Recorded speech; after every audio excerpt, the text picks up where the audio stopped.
Basta lang di mo palata. Di ko tumigil ang pagsasalita. Sasampalin kita. Hindi ako bakla. Hindi ako bakla. Hindi ako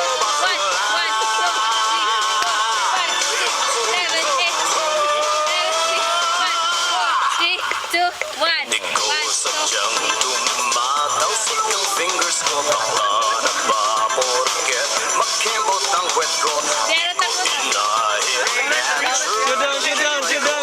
insecure ka sa flawless na beauty ko. Tinawag mo Yun, dul-dul.